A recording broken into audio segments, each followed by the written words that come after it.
Stop the video. Stop, time runs out. Stand up now or fade down. Stop, time running out. Stop, time runs out. They lock us down, steal our rights, sell us dreams to dim the fight. Tell us wait, just trust the plan, while they take more from our hands. But we ain't sleeping, we ain't blind. We see the games, we read the signs. No more silence, no more shame. Get mad, get loud, ignite the flame. Get mad, get loud. Shake the ground, wake up the crowd. No retreat, no backing down. This is our fight, this is our sound. Stop, time runs out. Stop, time running out.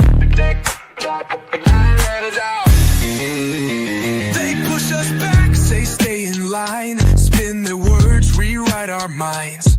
But the louder we get, the stronger we stand. And we ain't done till we take back this land. They cage the truth, we tear the bars. They dim the light, we burn like stars. They stack the deck, but we rewrite fate. This ain't submission, this is rage awake.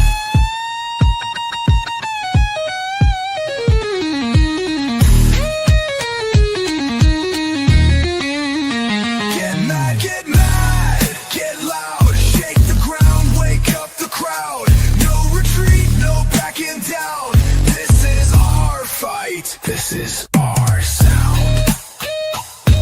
Break free, break through, tear the walls. No more sleep, we take it all. Time runs out. Time runs out. Get loud. No more challenge, no more doubt. More doubt.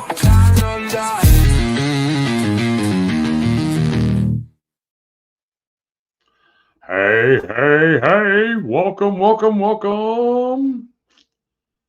It's Fat Albert.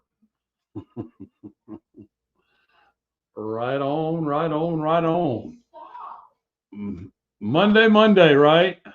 Monday. Anyway, it's just another manic Monday. My wife Monday. Oh, not Manic Monday. It broke out some other old school stuff too, right?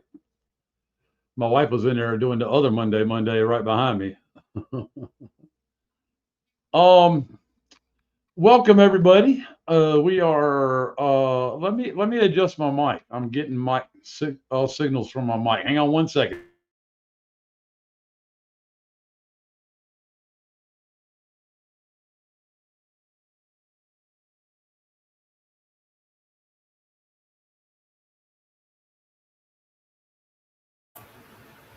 All right. Good. I got it. Apparently I had accidentally turned it up with my chair, because the up and down button is on my back from the wire. All right. But anyway, good Monday. We've had a couple passing thunderstorms in the wee hours of the morning, and then late this afternoon was the second one right here where we are. Beautiful sunshine, not necessarily hot, not necessarily cold or cool either. That beautiful in between, no humidity stage, as moisture is being added back, where we had run a little dry for a few weeks. Yep, chairs have hands, right? Haven't you seen the one the Pope sit in? Pope Trump, the one he sits in, it's got hands. Anyway, not gonna waste a lot of time. Please share this out. A lot of good information coming tonight. Yes, some of it can sound like it's doom and gloom, but it's not doom and gloom, folks. It's just being aware of what's coming. Okay? Being aware of what's coming. okay, and being aware of what's going on as well, okay? The MAGA crowd is getting duped left and right, all right? Nothing against none of them. I'm not trying to say bad on any of them, but they're getting duped left and right. I shared this post. I put this post out 3 hours ago, all right? And it triggered a lot of MAGA or Trump followers, whichever the case may be, right? Tariffs are code for price gouging, or better yet, greed. Wake up.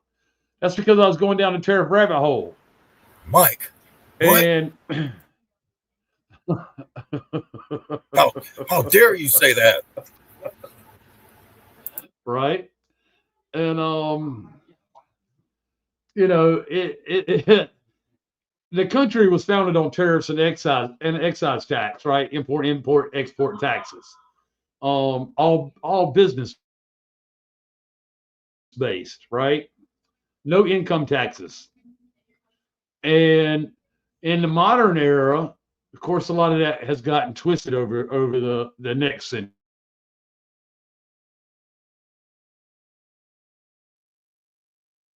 And excise tax, right?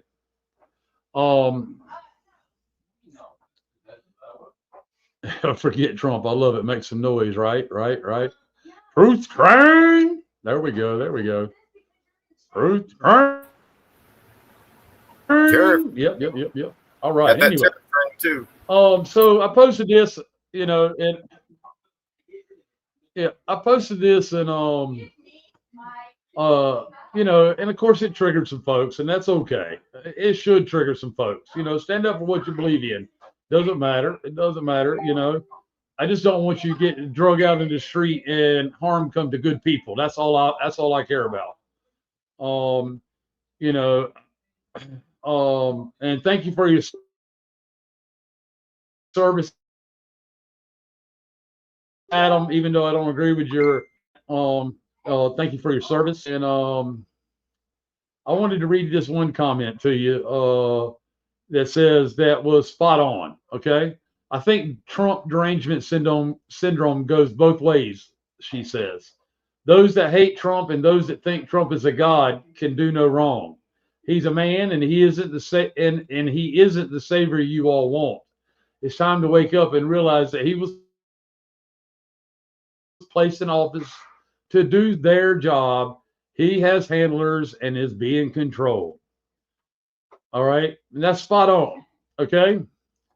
Well, I'm going to tell you, I found all kinds of stuff going down the tariff rabbit hole today. Yeah, all right. yeah, and I can see where exactly. Yep. Go ahead. Say it, Sheepdog. Sorry, you were on that subject. But Netanyahu's the president, folks. Yeah. That's it. Right on. That's his handler. Sorry, I'm cutting out. Can everybody hear me okay? All right. So I'm going down a rabbit hole. I'm learning about tariffs and how they're applied over the years in history, trying to discover what's real and factual and what's propaganda. Turns out most of it in the modern era is propaganda when it comes to tariffs. Okay. And not saying anything bad about the Trumpster. Okay. Thank you, Miss Glinda. Not saying anything. I got a 5x5 also. Thank you. No, but I wanted to know because there were dissenting views and some facts out there.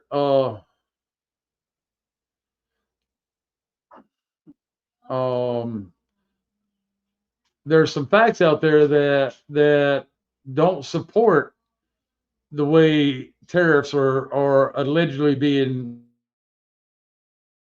told and being used. Okay.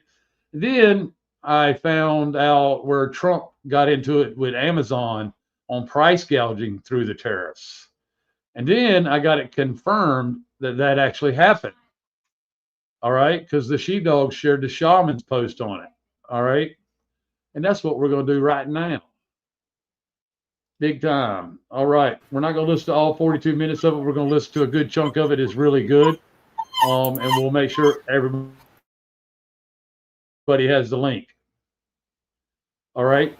So, you know, there's more than just myself and the shaman saying this stuff as well. Okay. Don't be fooled. Okay, is all I'm saying.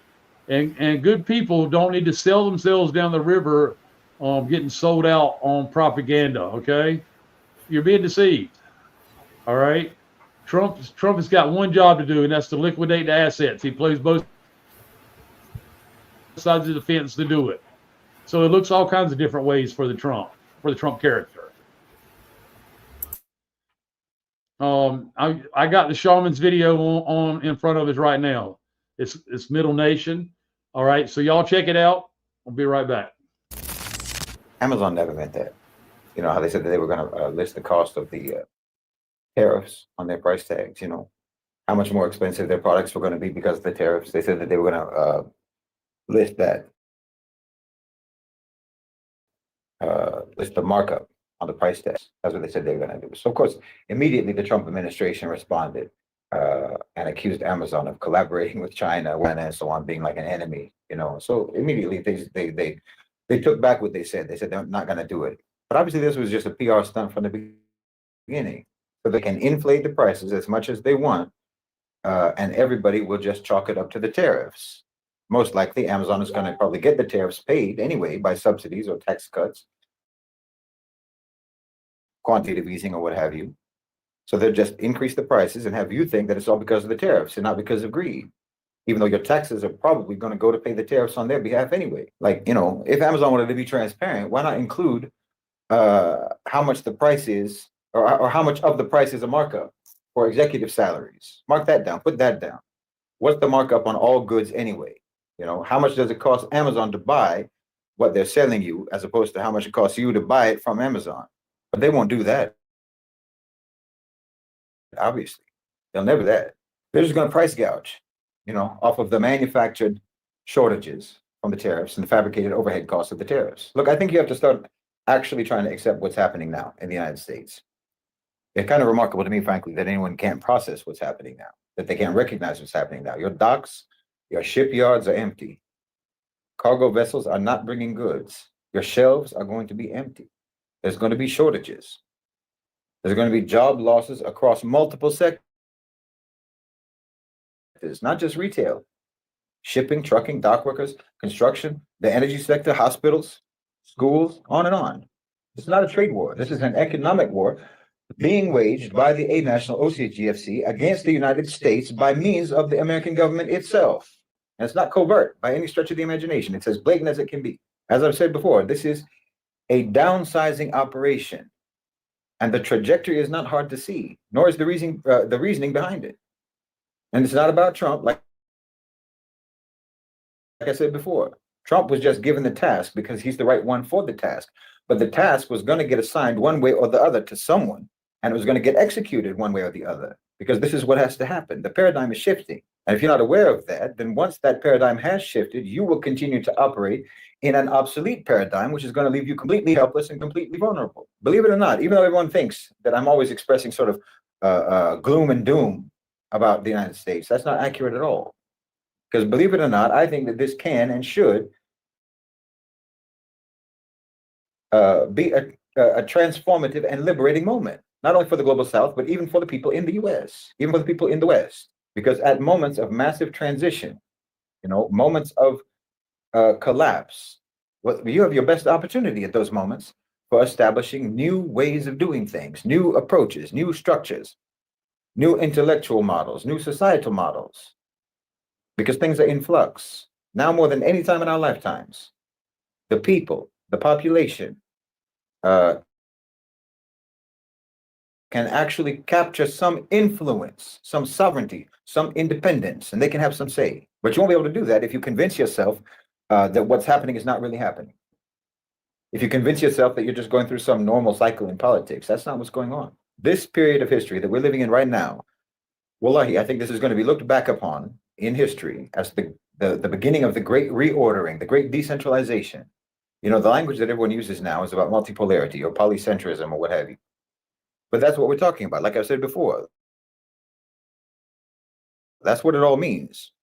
It means decentralization. This is going to be the theme of this era, and it's going to be manifested across sectors and at multiple levels. You should anticipate this, and you should plan accordingly, and you should act accordingly. The world is decentralizing. Countries are going to be decentralizing, particularly in the West. Do you see what I mean? The same way you talk about a multipolar world, this is going to happen on the country level as well, you know, in terms of the cohesion and the authority of the federal government, of national government. And then if you're in the US, if you're in America, for example, it's going to happen at the state level too. Every tier of the formal power structure is going to be decentralized to one degree or another, or rather it's going to be dismantled. It's going to be hollowed out. And what's going to make that deterioration and that hollowing out process, what's going to turn that into decentralization rather than just collapse, is going to be the emergence of alternative power structures, informal power structures, or private sector power structures, which is going to happen anyway. So basically, you're either going to have only corporate alternatives to state power, or you will have corporate-led alternatives to state power. And in addition to that, you will have people-led alternatives to state power. So you see what I mean about how this is an opportunity for truly transformative change. Now is your chance to actively participate in trying to create rules for how society is supposed to operate. I think that the United States is going to be undergoing a controlled collapse over at least the next decade or so. We're entering a decade of manufactured disorder, tariffs, inflation, supply chain breakdowns, mass layoffs. None of this is accidental. It's the strategic culling of the middle class. It's the decoupling of state economies, and it's the delegitimization of government itself, except as enforcers. But even so-called law enforcement is going to be more and more privatized, most likely, militarized and privatized. The goal here is not to fix the system. The goal is to discredit the idea of national governance entirely and to make way for something else. That's the whole point, making way for something else. A corporate system that operates like a stateless regime, autonomous, automated, and above the law. Already you see it. You know, governments can't regulate big tech. They can't control currency flows and on and on and on. They can't even feed their own people without corporate intermediaries. So you're going to see corporations offering their own education, their own security, their own housing, you know, and even their own governance. Because the states are going to be bankrupt financially and morally. I mean, think smart cities, 15-minute cities, and so on, you know, those gated communities. See, once the private sector power has surpassed state power, then the OCGFC don't even need to rule over states anymore. They just need them out of the way. They need them to fail. They need it so that then they can fill the vacuum. You know, after about a decade or so of erosion, national institutions are going to collapse under the weight of debt, under the weight of division and dysfunction, and corporate cartels will step in, not openly, you know, not with armies. It'll be with apps, with contracts, with APIs. You know, we're talking about de facto power, not formal official power. Official power will still be duplicitously attributed to feckless government bodies, and you'll get to distract yourselves as a population with the charade of political activism, fighting over who's going to be in charge of these empty institutions. You know, you're going to go to a school that's funded by a conglomerate. You'll be treated in a hospital that's run by a hedge fund, and you'll pay for it for the rest of your life. You know, if you get sick, if you have an injury, if you need any sort of medical treatment at all, you're entering into debt slavery. These companies are going to be the de facto governments without any voting, without any representation, without any accountability. No accountability, just terms of service. By 2045, citizenship is basically going to be a subscription service, probably sooner. But this model isn't sustainable because human beings are not assets. They're not just data sets. They're not just markets. They're souls. And the soul rebels against this kind of thing. That's why you need to start now, working towards community sovereignty in your own communities, not the nationalistic kind, not flag waving, but values-based, spiritually anchored, locally embedded systems of local governance, local trade, you know, because when the system collapses, people are not going to need just food and water. They're going to need a whole framework. They're going to need a whole framework, a way to understand the world in the wake of this collapse. They're going to need a moral compass. They're going to need a functional economic model and a system of legitimate authority at a local level. You need to build an alternative civilization is what I'm saying, not just as a theory, but as a practice. You know, I shouldn't say alternative civilization because you don't have a civilization now, to be honest. So I'm saying that you need to use this transitional period, this period of collapse, to actually finally build a civilization from the ground up. Resource sovereignty on a community level, communities that control their own food, their own water, their own energy through collective cooperation. Economic decentralization, abolish this rentier capitalism. Introduce value-backed or labor-backed local currencies. Believe me, you can do this. Contributive labor systems. Now is the time to try to use your imagination. You need moral governance. Whether you like it or not, you need decision-making based on accountability to the creator and responsibility to the creation. I don't care if you're atheist or not. I don't care what your belief may or may not be. But you're not going to get anywhere by basing decision-making on arbitrary, capricious, ad hoc morality. That's what you've been doing, and it's gotten you where you are now. And you need transnational solidarity, collecting like-minded communities across borders, not so that you can form a state, but so that you can form an order. You know, you need to start brainstorming new models. The OCGFC operate with transnational solidarity. They built a system of order without borders. You should too. I've said it before. This is not utopian. This is strategic inevitability, if you're serious. Because when the OCGFC fails to deliver dignity, and they will, when governments fail to deliver survival, which they will fail, then the world is going to turn to those who can provide meaning and who can provide function and can provide both of these in tandem. And if that's not going to be you, it's going to be Jeff Bezos. It's going to be Bill Gates and Mark Zuckerberg and Larry Fink. Please understand, you're not powerless in this situation. You don't have to just be spectators. You can be the early builders of the next era. The OCGFC have a plan, so should we have a plan. The question isn't if the system is going to collapse. That's already underway. The question is what is going to rise in its place. So you should try to make sure that it is something that is worthy of the human soul. Obviously, the first thing that you're going to have to do is get beyond the twin lies that you've been told all your life, the twin lies that act as the major blinders to your vision in terms of being able to think about other ways of doing things. Of course, I'm talking about the twin lies of democracy and capitalism. The lie that America even practices either one because it doesn't, and it never has. And in fact, nobody does, truth be told, and nobody ever has. So you invested so much alleged virtue in those two words that now you have to pretend that that's what you practice over there, you know, and you have to reject anything that doesn't go by those words, democracy and capitalism. But again, the fact of the matter is that the thing that those names supposedly means does not exist and never did, not in your country and not anywhere else. No theoretical model of government actually exists in real life. There's no virtue in a theoretical form of government that doesn't exist in real life. And there's no virtue in an economic system or a theory of economic management that doesn't exist in the real world, in real life. Every government, every power structure, every state is just pragmatic. That's all. There's no fancy word for that. There's no noble sounding, you know, decorative term for how states actually operate in the real world. It's just the necessities of power. And those necessities are determined by culture, by morality, and by the priorities of that culture, and in accordance with the prevailing morality of that culture. In other words, power is going to act however it acts because of the instincts and the value system of any given society. And in the West, in Western society, that has always meant that the priority of power is consolidation, accumulation of power, wealth, and resources, and the suppression of anything and anyone that challenges that. That's the Western priority system. But every state, every power structure is the same insofar as it actually only adheres to pragmatism, not to any pristine theoretical model of governance. That's just the name that they put on what they do. Because obviously you don't have democracy in the United States. You don't have democracy and you don't have capitalism either. I hate to tell you. So actually there's no real reason why you should cling to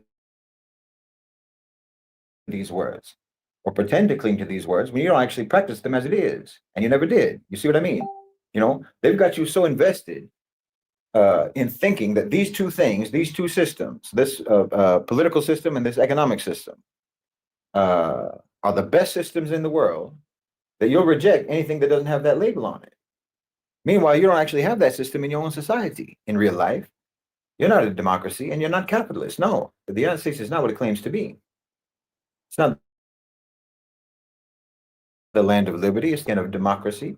is not the heartland of capitalism. America is just the nucleus of an engineered illusion. It's a global advertisement for a system that does not exist in practice, only in narrative. Only in narrative. And that narrative has only ever been used just to hold you back and to hold you down from ever pursuing any real change or improvement. And they limit you always in this simplistic, oppositional, binary thinking all the time about everything. You know, either democracy or tyranny, capitalism or communism, Republican or Democrat, black or white, for us or against us, win or lose, zero sum, on and on. Your minds are trained like this to stifle you from engaging with complexity. Why? Because the world is complex, and they don't want you to navigate the world outside of their instructions, outside of their guidance, outside of their framework. You know, capitalism and communism or socialism or Marxism or whatever. They make you think that these are the only options, that the only options that you have are Western models, theoretical models that are on the table, you know? And just like that, what they think about black and white in the United States, you got the one drop rule, you know? So one drop of socialism means it is socialism. Meanwhile, corporations are welfare queens. Your democracy is an oligarchy.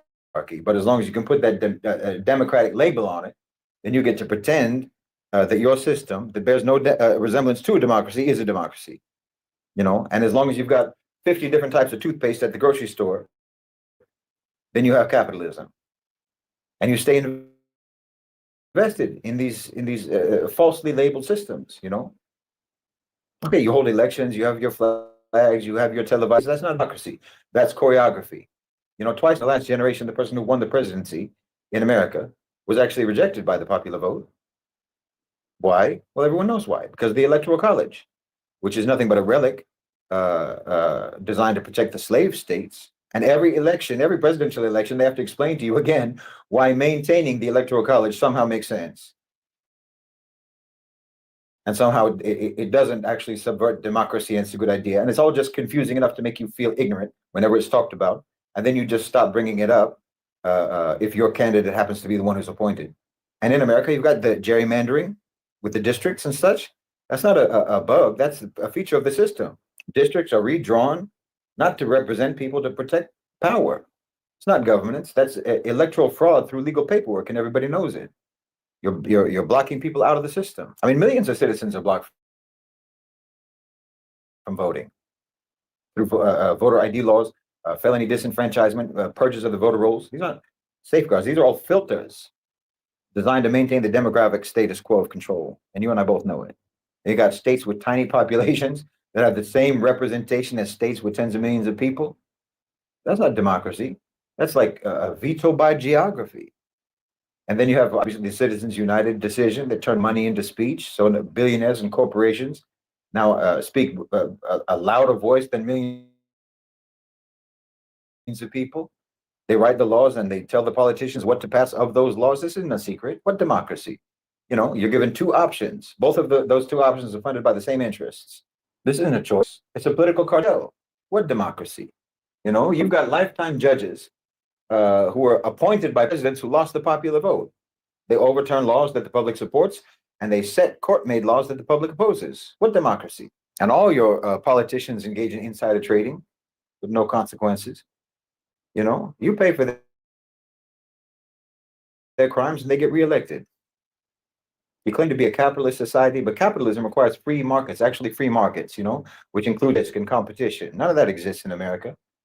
What exists is corporatism, collusion between the state and private power to rig economic outcomes and to protect the elite and to impoverish everyone else. Billions of subsidies go to corporations, bank, oil companies, you know, agribusiness. They get public money, subsidies, and so on. While public schools and clinics go into decay. You know, all your biggest companies are insulated from risk, too big to fail. So they can be irresponsible, they can be negligent, they can make terrible decisions, and it's fine. Taxpayers are going to cover their losses. That's fine. That's not capitalism. No one covers the losses for small businesses. The market punishes the poor and rescues the rich. That's how you work. The Federal Reserve, which is a private institution, by the way, dictates artificial interest rates, printing money. You know, you need a license to braid hair in America. You put up all of these barriers to block the lower class from even being able to enter the economy. And you create these patent monopolies. IP laws don't protect creativity; they protect control. Keeping medicine, software, all sorts of knowledge locked behind paywalls. That's anti-competition. It's anti-innovation. That's not capitalism. This is not capitalism. It's state-managed cronyism. Not to mention the military-industrial complex. They don't compete. They have no bid contracts. Your system is a system of privatizing the gains, but socializing the losses. Profits are private, losses are public. You pay, they profit every time. You have socialism for the rich, or you have market rules for the poor. And the tax code is a labyrinth of loopholes. Amazon pays zero, you pay everything, and you have no say in where your tax money is spent, how it's spent. That's not taxation, that's tribute. Small businesses drown in compliance regulations, but the large businesses write the rules in the first place, and they get to bypass them. They tell you that that's all capitalism, and they tell you that capitalism is good, and you're supposed to be happy with that. But you have to understand this. Democracy and capitalism in the United States are just labels put on their system, which is actually only about total power consolidation. These labels are just tools of containment. It's a dual lock mechanism that maintains elite supremacy while convincing the masses that they're free. These are two eye patches that they put on your eyes. It's not a democratic republic. It's not capitalism. It's a corporate oligarchy with theatrical rituals to make it appear legitimate. You should stop looking at the United States, sort of the model. Even the model that they claim to follow and that they say everyone else that they want everyone else to follow, they don't follow. Their economy is a facade. It's a facade. Politics are performance. And its institutions are designed not to empower, but to pacify people. And like I said, they keep you locked down with these labels, democracy, capitalism, and so on. These so-called political and economic models, even when they don't exist in the real world. Also that you will never pursue alternatives. They sacralized the words democracy and capitalism, and they told you that that's what you have, so you have to be happy with that. So if you start trying to build alternatives, then it's basically sacrilege. Yes, I said build alternatives. I didn't say look for alternatives from the existing political and economic models that are out there, because none of them exist in the real world, just in theory. Like I said, every country is a pragmatic hybrid, doing what they need to do to manage their societies according to the priorities that are dictated by their cultures and by their morality. There's no name for that. There's no label for that, and there doesn't have to be. But look, like I said, your society is heading for the rocks. And you have every right, and in fact, you have every responsibility to try to save yourselves and to try to save your families and to try to save your community as best you can. You don't owe anything to the people who steered that ship into the rocks. And you'd be a fool to trust them or to think that they have your best interests in mind. No, you need to start building alternatives just so that you can survive and your families can survive. But you need to take those eye patches off. You need to look at the world with open eyes. I mean, let me speak plainly. What's unfolding in the United States, you really need to understand this. This is not a passing phase. This is not a dip in the cycle. This is a structural transformation taking place, and it's not in your favor. The conditions that you're heading into, and which in many ways you're already inside of, the conditions that you're heading into are not the product of incompetence. They're the result of deliberate systemic design. Engineered scarcity, institutionalized theft, the planned obsolescence of the middle class. And it's really crucial for you to get the idea out of your head that incompetence has anything to do with it. Because if you don't get it out of your head, then you're going to keep holding on to the false hope that some politician is going to come along and get you out of this mess. You're going to keep thinking that, maybe if you just vote differently, things might change. No, you need to understand you are being deliberately, calculatedly, and willfully put down. And it's bipartisan and it's unanimous that this is going to be your future. Prices are rising, food, rent, fuel, electricity, not randomly, not accidentally. This is not hyperinflation. This is slow suffocation. It's the erosion of your purchasing power. You might see an extra dollar on your paycheck if they do a wage rise, but it's not going to buy what it could have bought you last year. There's not progress. There's bait and switch. Your standard of living is not going to be able to be maintained except by working longer hours, taking side hustles, cutting back on family time, free time, and so on. That's the new deal. This is not a recession. This is a regime. Wages are not going to catch up, not because they can't catch up, but because the labor market is being redesigned. The expansion of gig work, temporary contracts. This isn't a consequence of hard times. This is the consequence of a new model that's being pushed. A system of job insecurity is being normalized. Benefits are a new luxury. Full-time employment is a relic of the past. Please understand what's happening to you. Banks are not just being cautious about lending. They're weaponizing credit. You're being turned into vehicles for intergenerational debt. Car payments, mortgages, even credit cards. All of this is going to be used punitively. Defaults are going to rise. Bankruptcies will climb. Home ownership is going to become nothing but a fantasy. This is not a failure of the system. This is the system. There's no policy solution because the policy makers serve the architects of your distress. This is how it's going to be from here on out.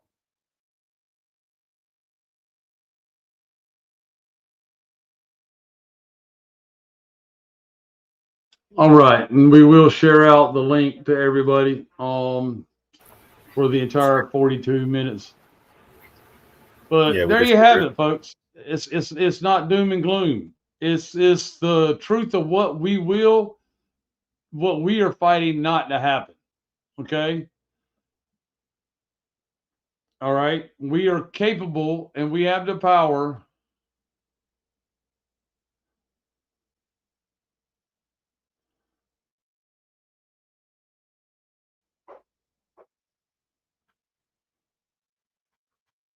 Absolutely.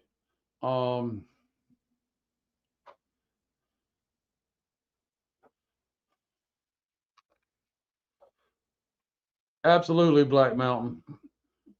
But we are very capable of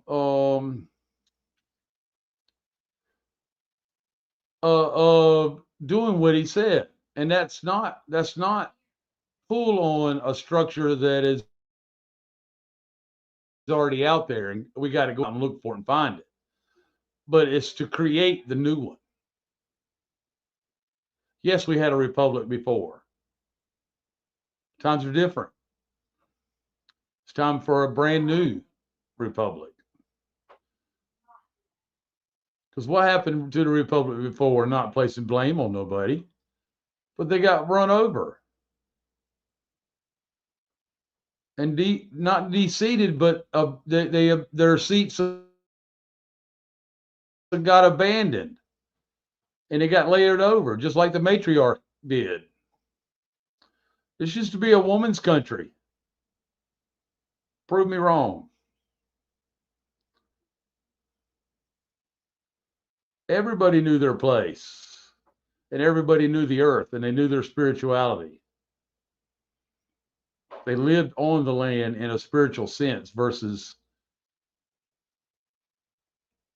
where we're at today, with false history, with false realities,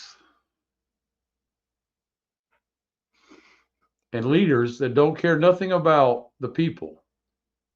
All they care about is power and money. Greed. Tariffs are code for greed. Prove me wrong.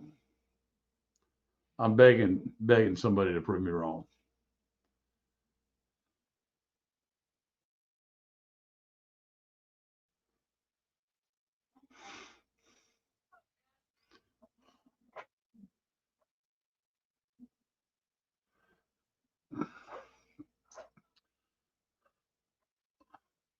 Absolutely illusion. It's all illusion, right?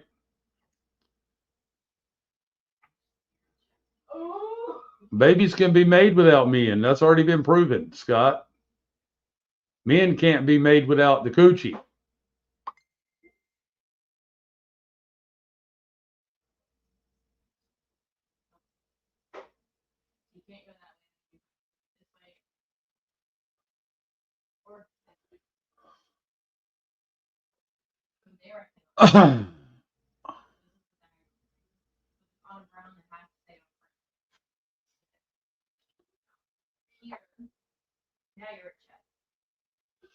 So, yeah, so rough start to the show tonight. Or is it really?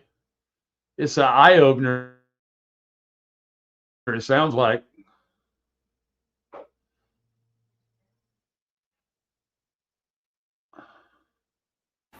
Well, it's the same thing.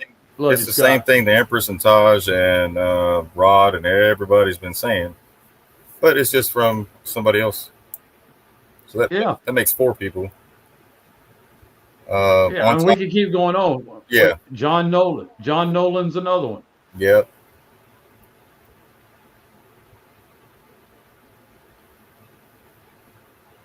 And we can keep going. D. Boomer Sands. Who else? I mean, there's the list is long.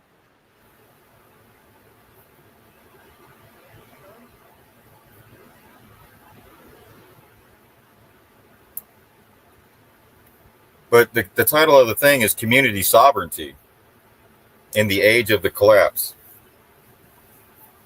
And that's what we've been Right. talking about: is community and sovereignty for what Absolutely. past couple of years now. Yep. Yeah. Yeah, Collapse is the part everybody wants to get to avoid and get over with, right? Because yeah, none of us have been through a collapse before, right? I get that.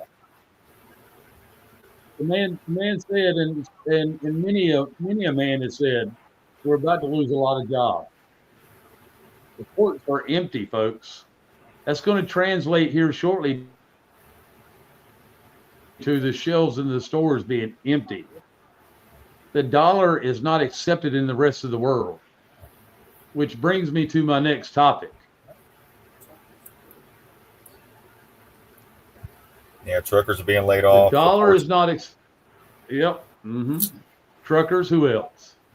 truckers are being laid off. UPS workers, all that stuff, because they're not getting in the shipments like they used to. So they're seeing it as well, which is a sign that they're just downsizing to try to make it through.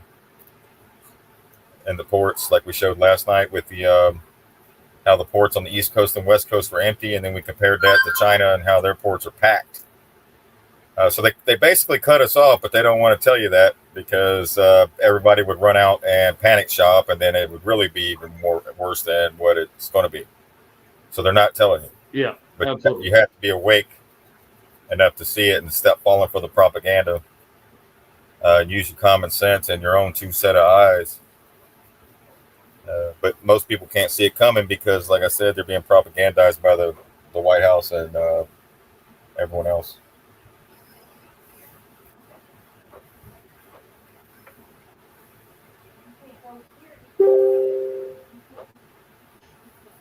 Absolutely. Which brings me to my next part that everybody's having a hard time with. Okay. The world's largest scam, the Iraqi dinar. It's the world's largest scam. Have you seen this? It's absolutely insane. Look at the presentation on what's inside this can. This is the story. This is 2 minutes and 58 seconds, and we got a ton more to go with it. Okay. Listen. I hope there is an RV of some sort. I know there's one spiritually, and that doesn't have to be proven to, but each individual as they deem their in their journey. That's what the real RV is about, the reevaluation of your ego, right? Climbing Jacob's ladder, the crown chakra, the real gold and silver. It's all within. But since people are hung on this, and we used to be hung on this too, we pitched that, we regurgitated all this crap. All right.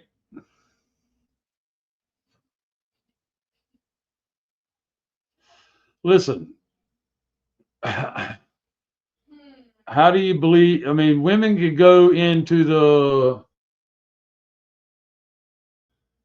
pyramids, and they had a birth chamber where they could get pregnant off the energies. Okay, they didn't need a man to do so. It's been proven. This is factual. It's parthogenesis, Mike. I believe that's what they call it. Yeah, You can yeah, look it up. yep, absolutely.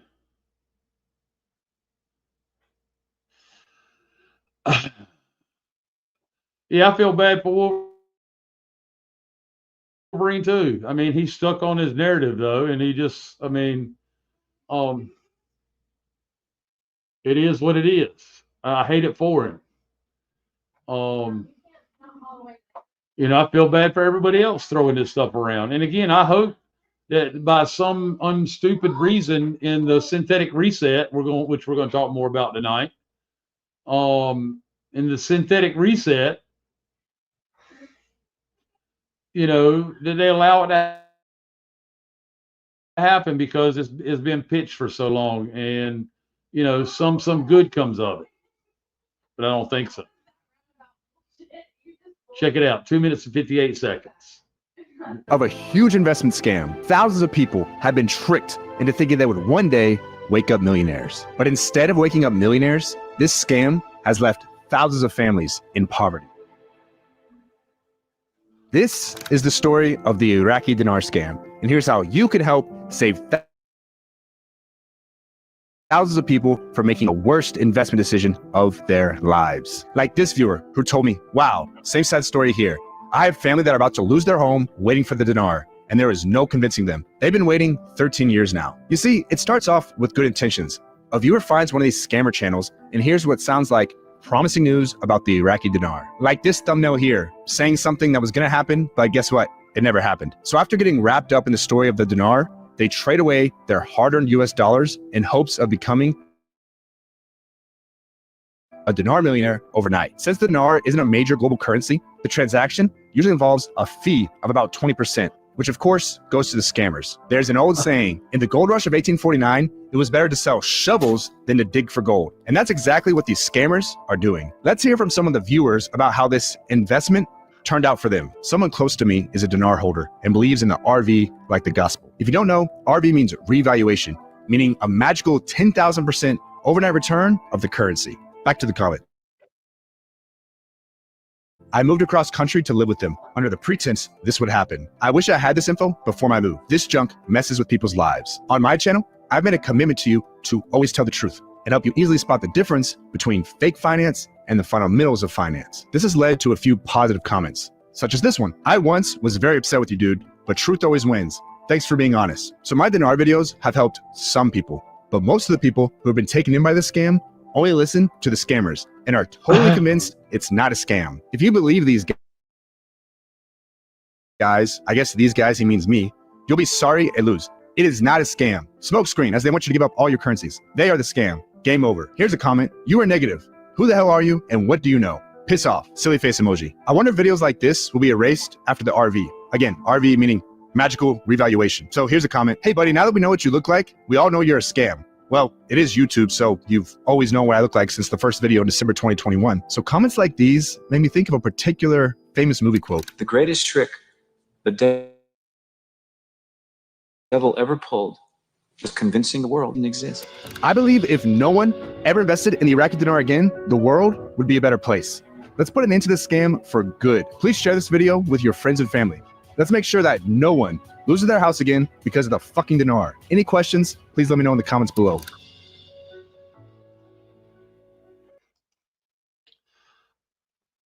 All right, so that's the starting of it, right? And Scott, men are necessary. I appreciate your fight for that as well.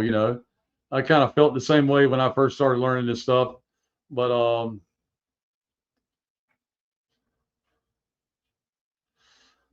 men are necessary. Okay. It's just tough going back to the matriarch when you're used to the patriarch, right? All right. So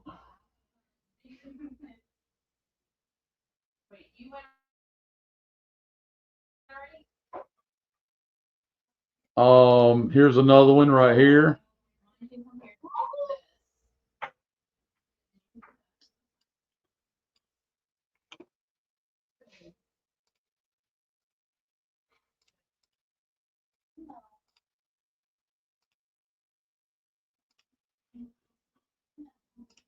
Something to point out, Iraq had the very first banking system with coins. Now they are the first to implement this. Yeah, can you pause that, Mike? Oh, well. This is the lady that was just covered in the video we just showed before, that he was talking about, one of the channels that pushes the dinar. So here's an example, basically, of what that is. Right. Yeah. Yeah. Here's an example of somebody that's pushing it. Right. Yeah. I don't know if she's selling it or So, not. If you know, whoever's selling it's going to get in trouble because they already have a lot of court cases out and FBI investigations on whoever's selling dinar.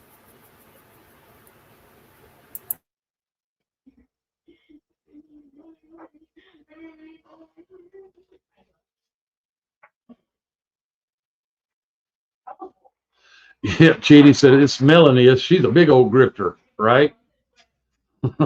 Yeah, that's the whole Yeah. point of it. Y'all, if you can't see how obvious it is from watching her just a couple of minutes here, then you'll understand. I mean, she's got fake eyelashes on. She's got on a wig with two pigtails hanging out of a toboggan. The look at the beads around her neck covering her mask line. I mean, this is all a grift. Yeah, we call her felony Melanie. Oh, y'all know her? Yeah, evidently they know her. Oh, wow.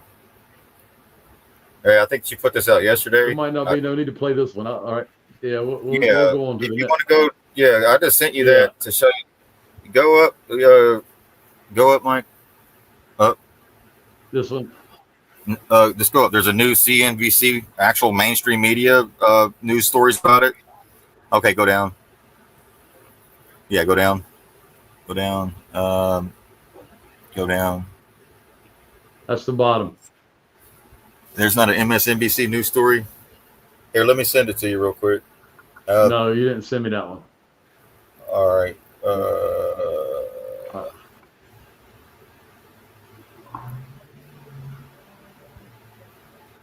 Yeah, that one. Go up. That third one above Trump, or the person playing Trump. Go up. This one right. This one right here. Go up. Up. This one right here. Yeah. Yeah, right. Yeah, that one. This is from like 15 years ago. So this has been going on since like 2005. One creates 10 years ago. This one was 10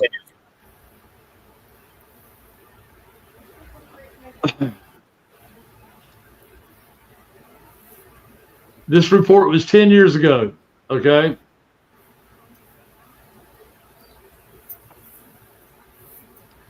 The IRS tonight has just opened its free filing program for 2015. John Matarese will tell us who's eligible and whether you should start your taxes now or wait. I pick wait. But first, a warning about an investment scam that lured in thousands of people. John? Well, Carol, it was pitched as a can't-lose investment, especially to military veterans of the two Iraq wars. The pitch: invest in Iraqi money, make big profits when the Iraqi dinar gets revalued. But CNBC today reports that small investors have lost more than $20 million to dinar fraud in recent years. It says dinars never soared in value, as was promised, and says high fees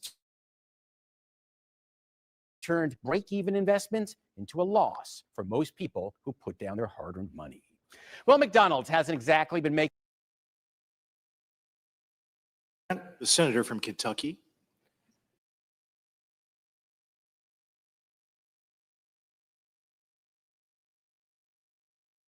The IRS tonight has just opened its free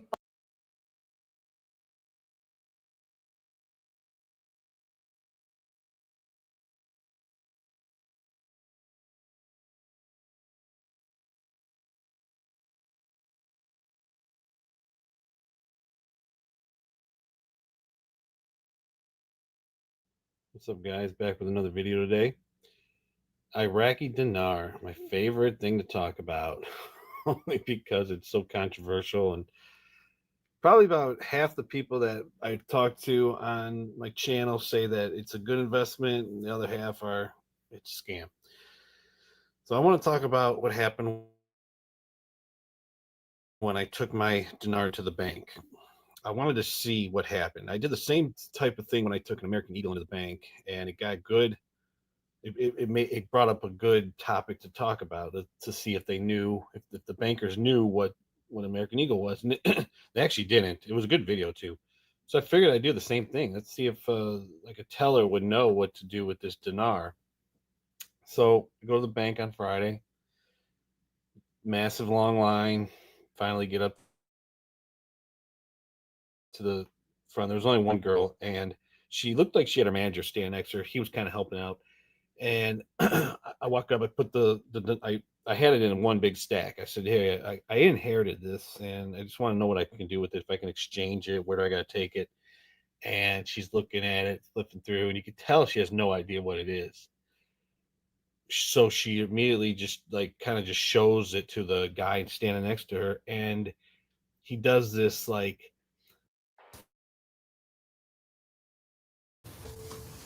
It is hurting, and there's nothing you can do about it.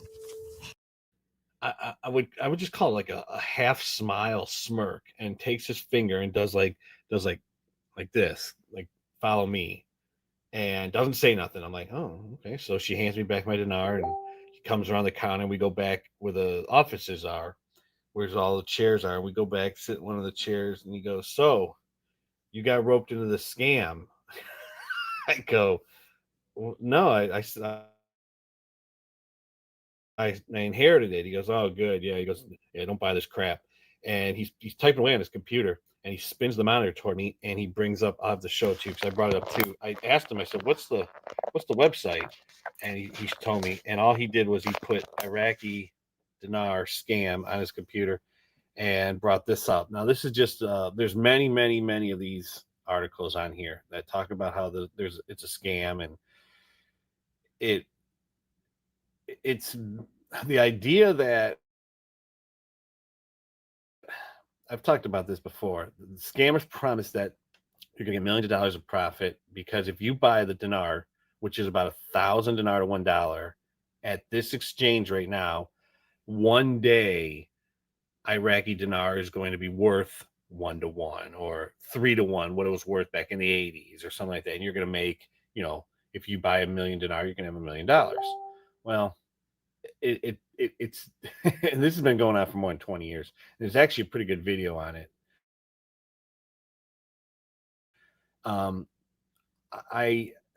Any real investor, Wall Street, or my accountant knows that you're never going to make any money on this. It's false. It's a scam. The Iraqi dinar is not traded on the world market.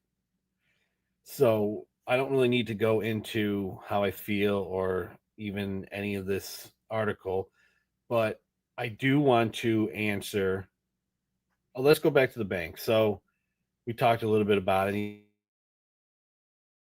He goes, "Yeah, this is worthless." He goes, I said, "Well, I like the Civics. It's pretty and it smells good." He goes, "Oh yeah, no, yeah, just hang on to it. It's a good talking piece." Did he say something like that? But he didn't have much more to say about it, and I was at work, so I just grabbed it and left. I had to run another call or something. But anyways, so I know what's going to happen. I'm going to get, and I love comments. I read every comment. So I'm hoping, people watch this video and comment on it. But I know what people are going to say. They're going to say, well, wait till the Iraqi government revalues the money. It's already happened. It's already happened. As of February 7th, 2023, the Iraqi government, based on recommendations from the central bank, revalued the money. And they did it to strengthen the Iraqi dinar against the US dollar. And the official exchange rate was set at 1,320 dinar to $1, as opposed to 1,460. Okay, so that was back in February. So let's think about that. Yeah, February, March, April, May, June, July, August, September. That was 9 months ago.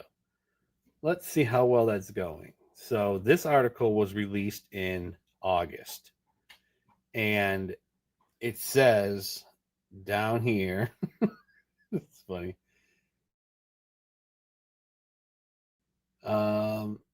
It actually, after evaluating at the end of July, it fell further to 1,570. So how can you think that this is a good investment? It's ridiculous. Anyone that believes this is just, it's like the when you keep sending money to scammers and you don't want to believe that they're scammers, so you just keep sending them money. That's what this is. It's never going to go anywhere.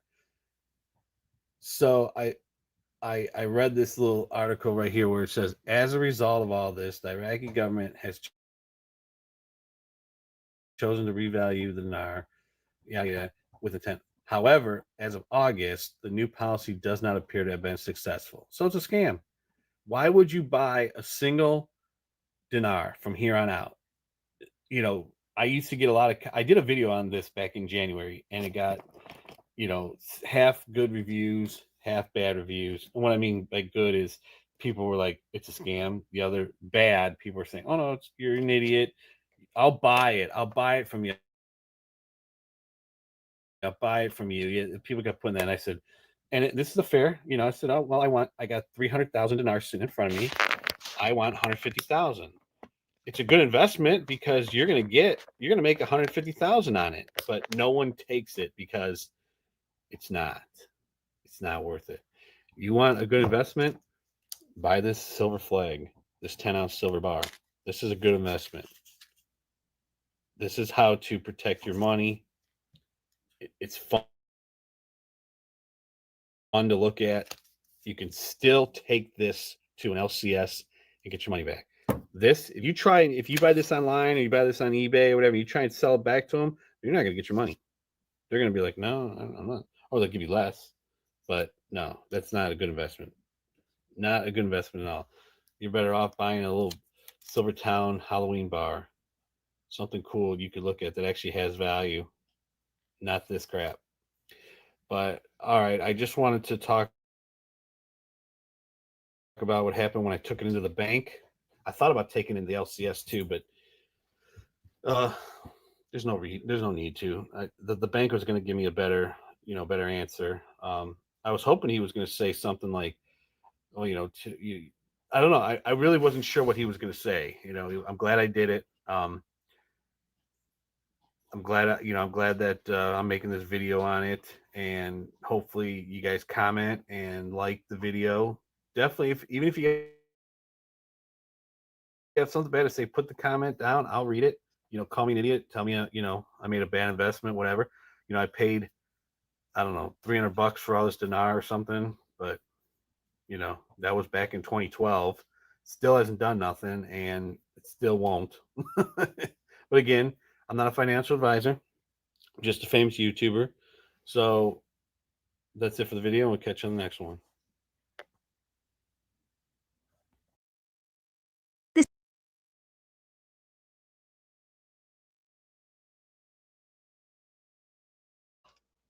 All right. So, look, a lot of us knew this was a possibility for all of the foreign currency exchange. Okay. The rest of the world has cut us off from the dollar. They won't take the fiat dollar, yet we're taking their dollar, which was never the leading whatsoever. Now, some of that was used to create the narrative of collapsing the dollar. They had to equal out each of the foreign currencies so that the countries could use their own foreign currencies. All right. Well, what backfired on them is they didn't tell you that they are using their own foreign currencies. Some countries have fallen for the digital crypto bullshit. But all of them have refused the American dollar, especially the 209 BRICS countries, or how many ever it is.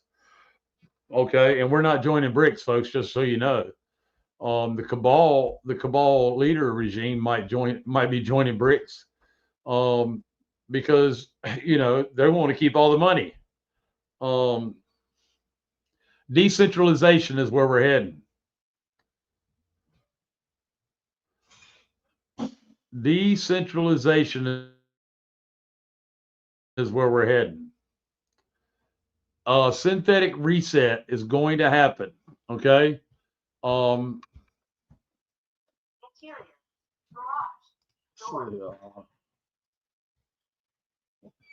right here in the last 45 minutes of this video, Taj talks about what's coming. Okay. Sheepdog, if you don't mind, I'm gonna play it.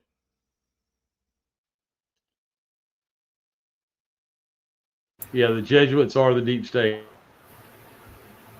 Absolutely. The Jesuits are who created the Zionists as well. A lot of the Zionists are caught up in the MAGA movement as well. Oh yeah. Sheepdog.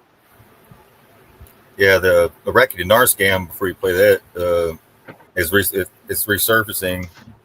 This guy was working at a bank in the United States, and he witnessed many folks between the ages of 50 and 80 coming in to talk to him about exchanging their Iraqi dinar for millions of dollars, U.S. dollars. It gotten so bad that my bank actually sent out an internal statement to not help these folks at all when it comes to negotiating the currency because we do not accept it. They only want us to help them and educate them on the scam, but 95% of them refuse to believe us and have even caused a scene because of it. The scammers tell folks, mostly elderly, to invest in the Iraqi dinar because it will appreciate and be worth millions of U.S. dollars, when in reality, they've been mostly worthless and continue to be worthless with no sign of appreciating, as well as the currency being banned in the U.S. And another guy said, this is a very old school scam. I knew a person who spent $5,000 on buying worthless dinar in 2006. He was absolutely convinced it was going to go up in value and be valuable again when something magically happened to the new post-Saddam Iraqi government. So this was being pushed after, right around the Saddam Hussein overthrow regime change. And then again in 2014. And then when Trump came down the escalator in 2017 again, and they're still doing it. But if you know anybody selling it, you can report them. That's it. So whoever you bought it from, you can probably sell it back, but you're going to take a loss.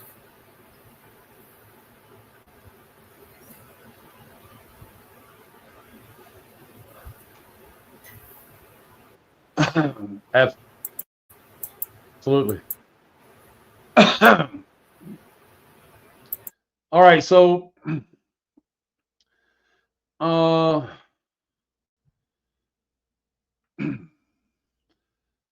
Cabbage Patch Kids come with certificate authenticity too. Just so you know, I'm not trying to be funny or anything and make you mad or nothing. That's just, you really got to think about it in its totality.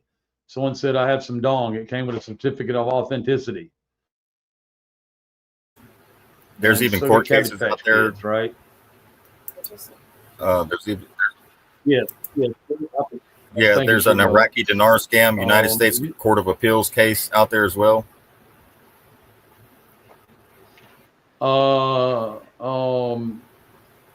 Right here.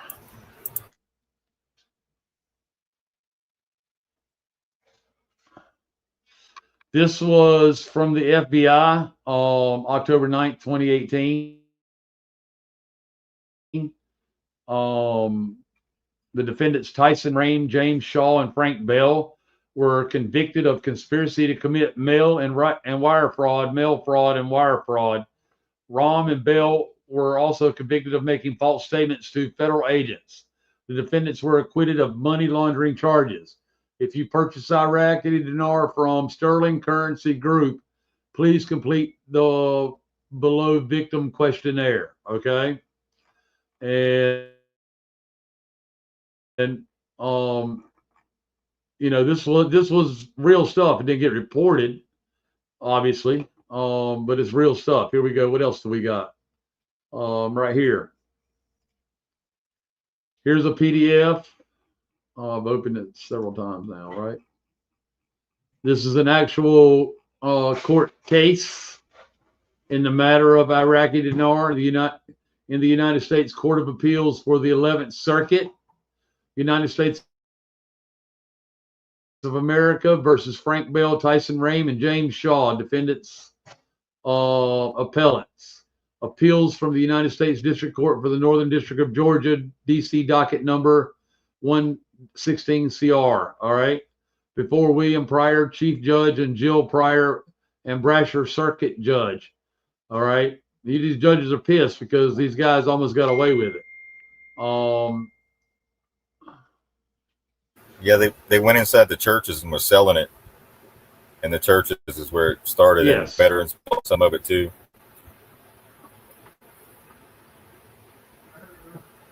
So that's a good read. That's a real good read, folks that want to know more. Mrs. Sheepdog or Sheepdog, I know, will help get it out to all the channels.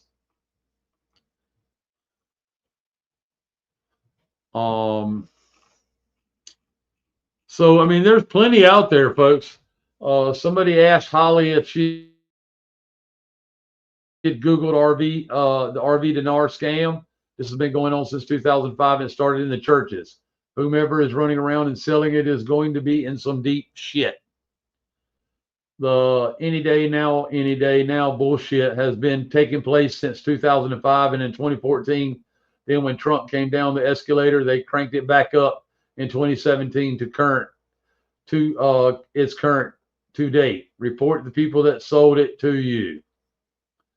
All right, that's what that form is all about as well. You can still report it. You know, I don't know what the FBI is going to do about it at this point right now because they're so compromised. And over with, thanks to the Chevron difference. But if you have it, hold on to it. You may be able to bring it forward one day. If you have the receipts from where you bought it from, there may be a class action lawsuit done on it.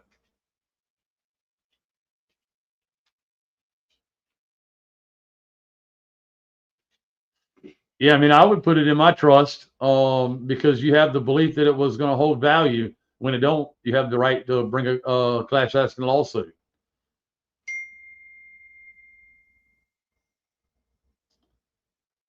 Yep.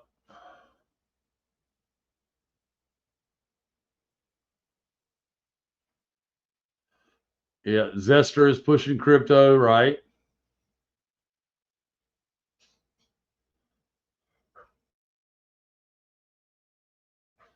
Yeah, cheating. I don't want to say that out loud. Okay, but you're right. I'll just put it on the screen. I didn't say it, but I endorse it. Oh, did I say that out loud? Yeah, Mark Z. World is well. He's in Puerto Rico, so good luck. That's why he's not even in America. Most of these people that are selling are out of state, out of country, or something. But the Constitution says gold and silver currency only. Right. But also, since it's banned here in the U.S., you know, you have to fly to Iraq to exchange it. Just so you know.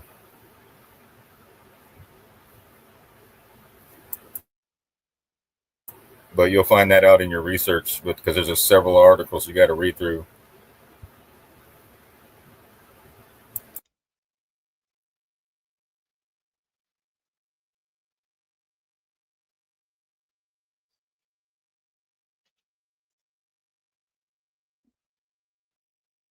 All right.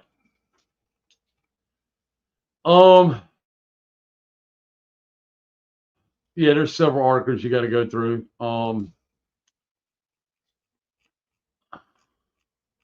That PDF has been shared out, I do believe already. The sheepdogs hopefully will help me get it shared out again for everybody to have. Frank 26 is another one. Yep. Wait till you hear about XRP Lion and all them clowns.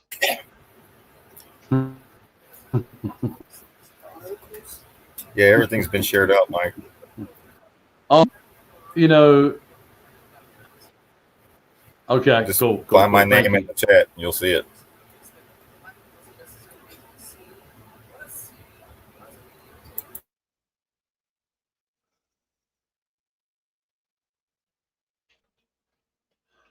Kevin said, add your foreign currency to the Monopoly game to make it more fun.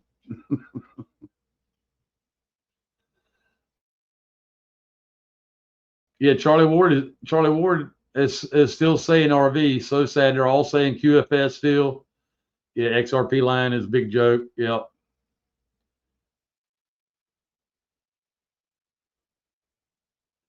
Right on CMS 1103. Health is wealth. I want to see our healthcare change. Absolutely. Start changing it. Let's start changing it for ourselves and bring it into unity. All natural.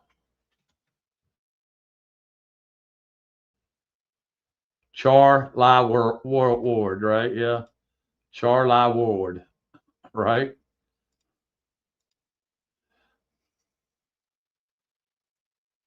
It's all a psyop. Absolutely.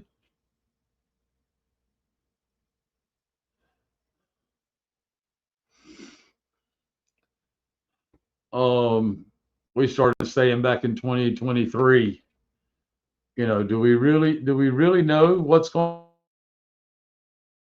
to happen? The synthetic reset is going to happen. I'm going to let Sheepdog go ahead and queue up, Sheepdog. I'm going to let Sheepdog take over, and we'll get to Taj's video tomorrow night because it's about 45 minutes of straight up Moabs. Man, all right. You can drop the Moabs, Mike. That's good. Let's do it. All right, let's do it. Hell yeah, that's. I'll go ahead and make the screen bigger if you want to make yours bigger on yours end too. Yeah. All right. I'll save mine for tomorrow. All right. Basically, he's at the tail end of the conversation about sovereignty and the people that knew and the people that don't know, right? And the organic indigenous. He's all of that is being talked about between the two of them. And jurisdiction was in that conversation and quite a bit more. A lot of the stuff in the first of the video is all repeat for him, but it's still good stuff if you haven't heard it all. But he gets into what's coming here in just a few minutes. I'm a little bit before it starts, so I want you to have a good lead in on the conversation instead of just starting in the middle of something.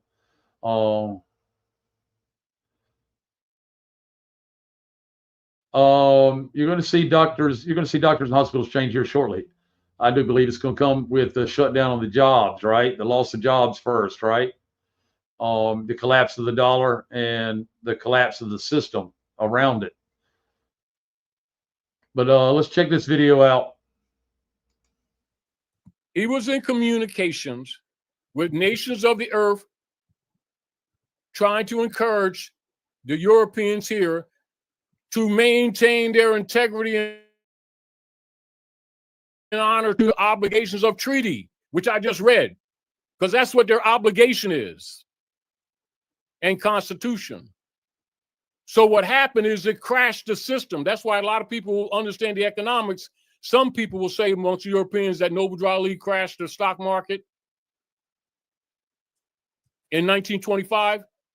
So you look at the record, you look at the microfilm, look at the records, and you see that's when he established the old Moorish Temple of Science as a civic organization, because he had developed the people to civically to start understanding their lost estate. Because remember, all the people's heads are confused because people kept thinking it's religion, and the issue is the restoration of their estate. Then 1928, that's when he adopted that affidavit to protect the people's estates. Why? Because it crashed the bond system. So what did they do? Franklin Delano Roosevelt, because remember, this is from 1913 to around 1925, the system lasted, then it crashed again. So 1925, they re-established it again, United States Corporation Company. That's those files I gave you from Florida. You know, files I gave you, 1925 United States, their registration, their reincorporation. I can't remember. I made copies of it. I don't know. I've got a lot of stuff from you, so I don't know. No, because once I can get you locked in to pay attention to timeline and different political actions, things will start popping in your head because you'll see things that most people don't pay attention to because people are in vacuum thinking. They don't know how to look at century activities and tie them together. They don't have a detective mind. Most people don't have photographic memory. Our attention spans by design are short. Right. I tend to see things, they link. I, get one thing and then I see the connection between that and something else. Once you get to connections, you understand the politics. And then when they're trying to BS you with a whole bunch of other stuff, you see, you don't even let it bother you. You be looking at people around you and wonder how damn dumb can they dance for how long, how many generations, and the stuff is in their faces.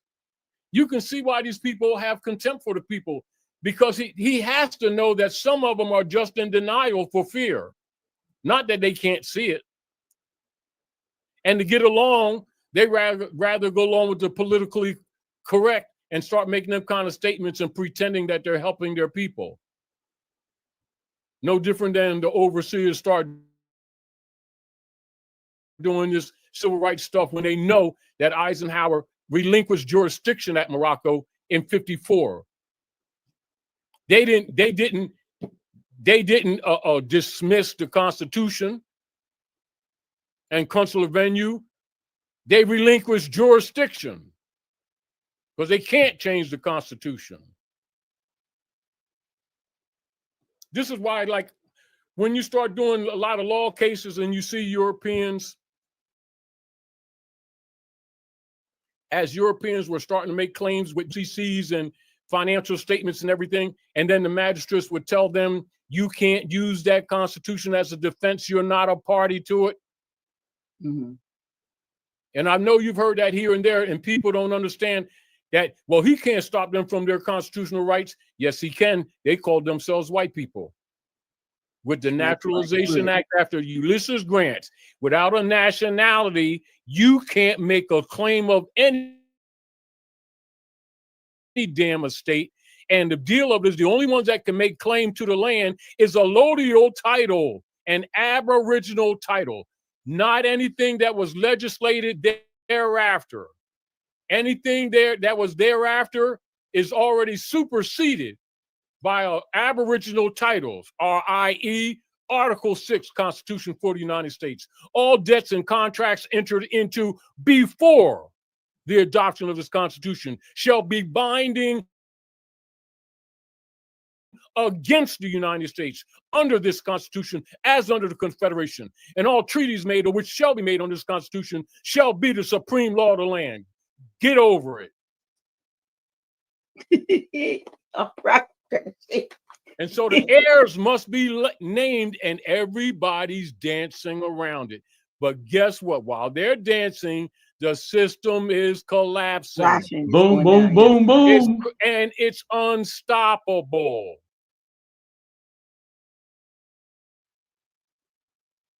Therefore, those who understand the real geopolitics will pull their ego in, pull their vanity in, stop spending their vouchers on frivolous things like expensive belts and pocketbooks and other stupid shit.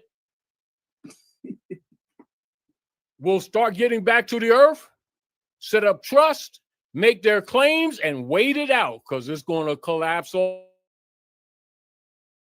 around you. So now you're going to need all these people with all these emotional responses to have knowledge, because you're going to need people with knowledge to start running government. You're going to have to rebuild. You can't have people restoring the republic who don't know what the republic is.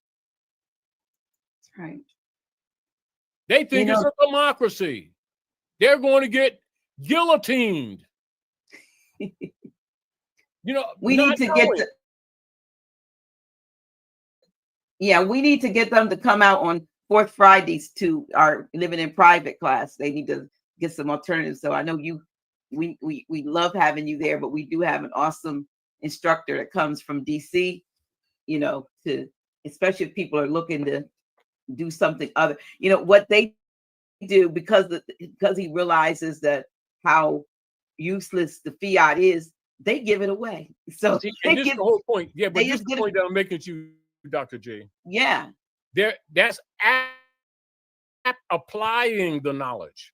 Okay. Now, what we're doing is we're putting the basic erudition in that's missing, because remember this, you can have intelligent and goodwill brothers and sisters like themselves, me or you or anyone else, that can say to people they need to do trust, they need to buy some silver, different things like that.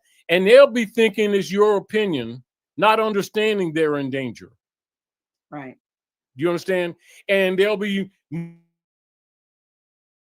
moving on their training basis. And remember, their training bases are whether they believe things or not knowing things. They don't move on knowledge. They move on whether they believe things or not. Emotions. Right?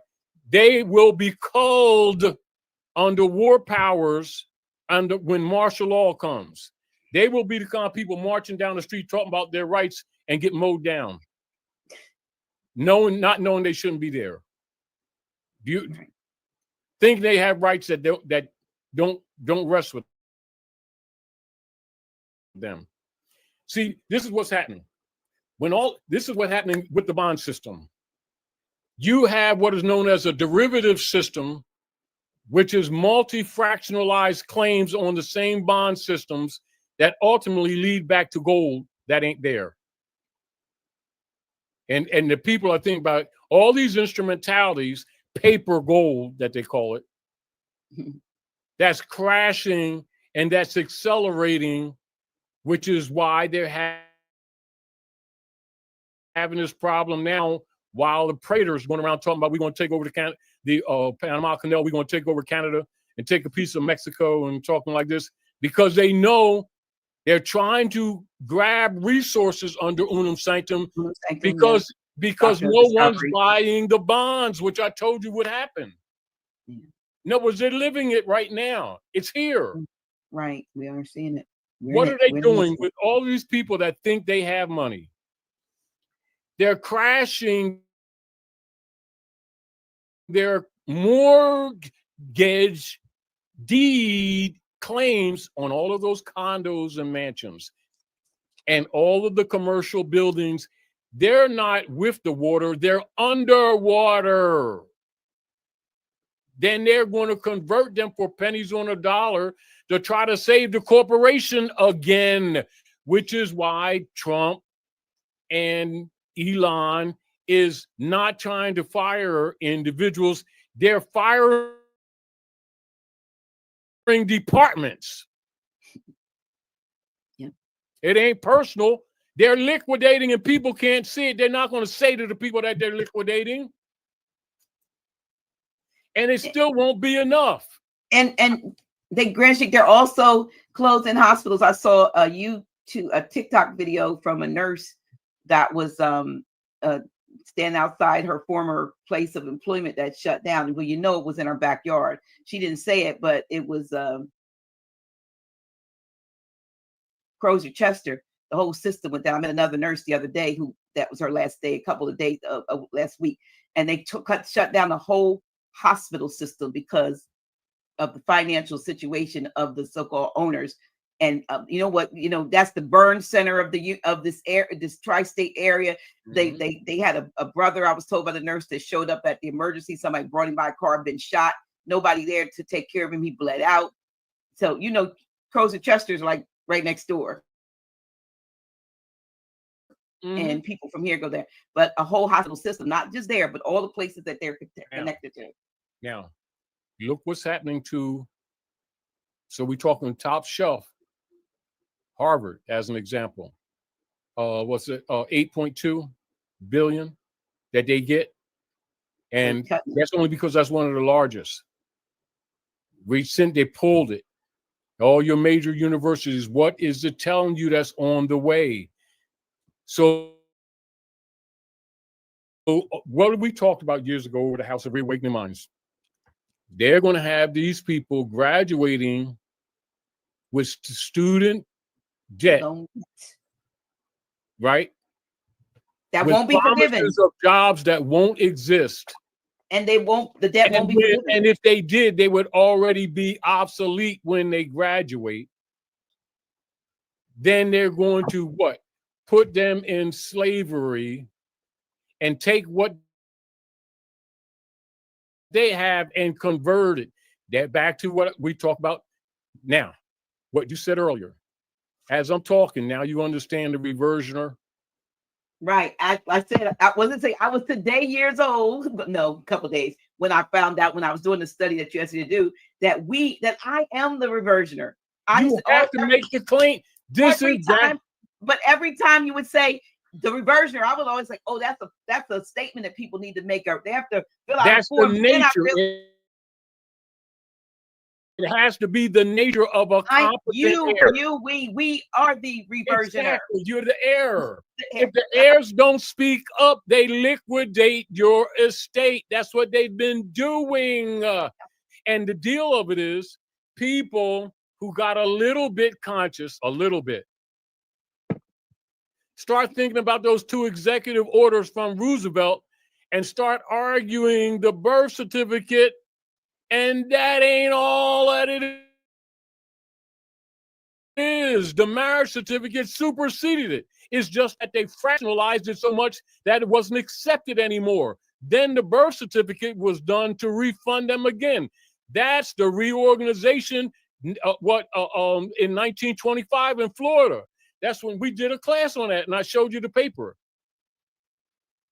Right. So the marriage certificate is the eggs. Right. So they had to get the eggs were in in the womb when all that was what they came out the marriage, and then they specifically monetized human trafficking. It ain't got nothing to do with what people think it does. Therefore, if the status is dead, the standing is dead. And this is what happens. No matter what is done in legal process under their jurisdiction, if you're not an heir for real, your claim is dead. Just like their claims are dead on the 14th Amendment. No matter how long the people accept it, it ain't law. It's color of law. Now, right now, at this moment, Dr. G, go to the ancient and modern jurisprudence, look up colored, read that, in conjunction with free white people. Now, read colored. We're tying these things together because remember, if the status is dead, the claim is dead. And this is back to where a lot of Europeans have been using different systems to try to claim their estates. And then when they perfect the processes, keep talking about processes, and the magistrates tell them you can't use that constitution. As a defense, you're not a party. Okay, ready? Colored. By common usage in America, this term in such phrases read it as slow so that people can discern everything that you're saying. All right. Colored. By common usage in America, this term in such phrases as quote unquote colored persons, the quote unquote colored race, quote unquote colored men, and the like is used to designate Negroes or persons of the African including all persons of mixed blood descent descended from Negro ancestry. And then they give some legal cases here. Give you case reference. Yeah, case references, so that's what it says. Keep on. I don't need to read all the references, but where a state constitution provided for separate schools for the white and colored races, the term quote unquote white race was held to be limited to the Caucasian race, and the term quote unquote colored races to embrace all other races. It has also been held that there is no legal technical signification to the phrase quote unquote colored person, which the courts are bound judicially to know. Read that again. That's very important. What you just read. Okay, but where a state constitution provided for separate schools for the white and colored races, the term quote unquote white race was held to be limited to the Caucasian race, and the term quote unquote colored races to embrace all other races. It has also been held that there is no legal technical signification to the phrase quote unquote colored person judicially to know. So therefore, that's a political jurisdiction. They don't have to recognize it because there's no science to it. They made it up to classify people under a jurisdiction that has no standing. That's why they call not law in his color yet. There you go. So what happens when our people start saying, "Oh, we people of color think they're talking about"? They have no standing in law. Yeah. Well, now you understand identity theft. Yeah, the real identity theft. Yeah. And they have those words that they use, like, cheat because they cheat. There are civil liter mortuus terms. Right. It says term, and our people will say it's like identity. Mm-hmm. Yeah. And all they got to do is get us to project it. That's a contract. Mm-hmm. Right. Well, listen, we have been on here for 3 hours. You are not going to look. She is not going to get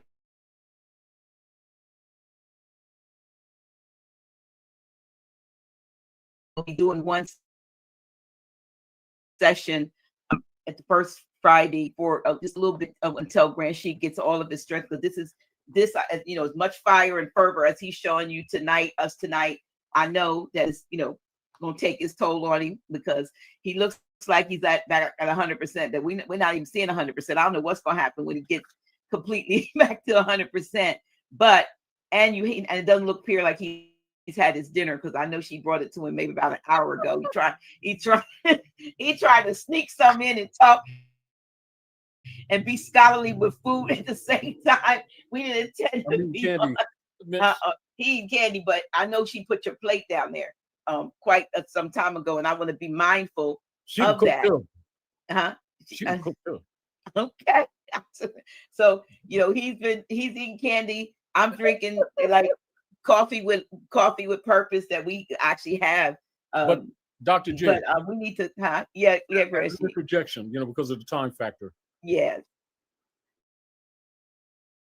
When these things that we You're point welcome, Sister Light. when we point some of these things out and they're really studied, it kills the naivety, which is why certain things that over the years I heavily edited and put certain things out there, because if it's like this, what the people don't understand, if that status foundation is not fixed, everything else they do don't count. Right. And people think, and I comprehend it, and I understand that it can be frustrating. They be thinking, because they do these different processes, that it makes standing. See, the standing is status, because remember what you have in the jurisdiction: in personam jurisdiction, subject matter jurisdiction, and territorial jurisdiction. Then you have your subcategories that comes under that, which is about 8 different points. And so the people have to know them, so that when they're receiving information in their mind, they can properly categorize it without having a discussion. Absolutely. People in government or who's controlling the estate already know what this is, because they've been colonizing you. They already know this stuff. They just don't talk about it. And so if you're trying to make a right of claim and you're controlled by their connotative linguistics and don't understand estate law, principle, and land, They're talking to you, looking at you cross-eyed. You up Schitt's Creek.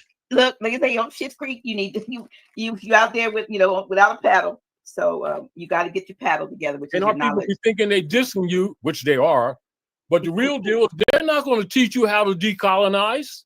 Heck no. Because they've got your estate on the stock market and got your body tied to it. Mhm. But your body's hypothecated. Right, Your estate right, is right. hypothecated. But that's why they can't own anything. That's why they're listed as a tenant forever. Yeah. So now before we go, I'm gonna throw this because I want everybody to look at what's happening right now. Mm-hmm. San Francisco, Philadelphia, Chicago, Miami, now starting to happen in Houston, Texas, as the people ran from California to Nevada to Louisiana and Texas, running away from the other stuff. The conversion of a state, they hide it under this term, housing bubble.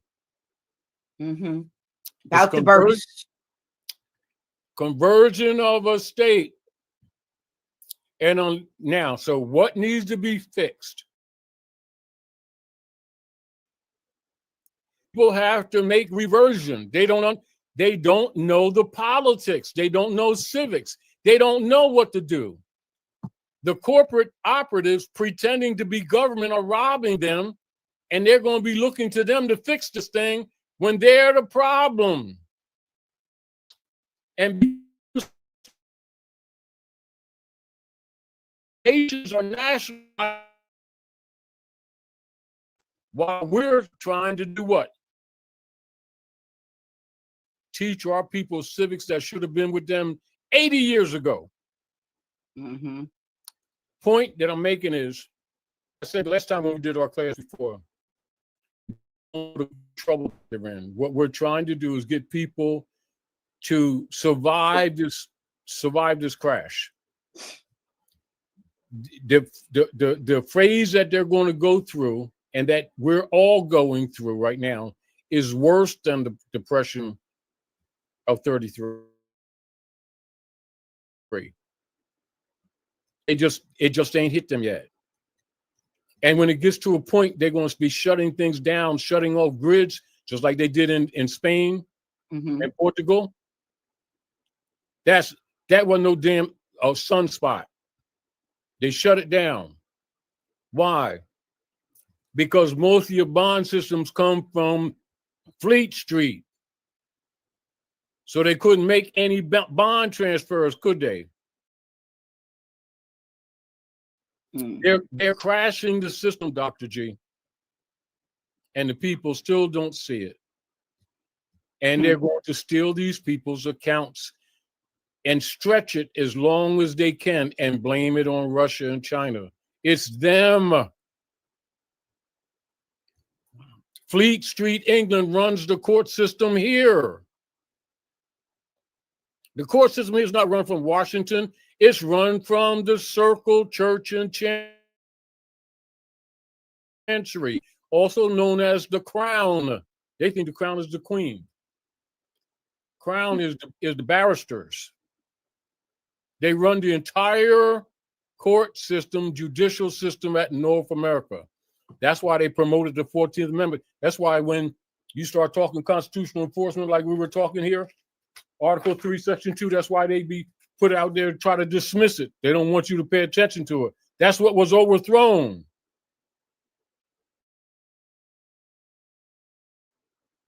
They can't change the Constitution. Challenge anybody, not in a negative, but tell them for their own erudition. Pull up constitutional conventions and see when there was. Then anything that any so-called barrister tell you or any politician tell you that they relinquished or dismissed or neutralized any part of the Constitution, and you'll see that they're lying. Last constitutional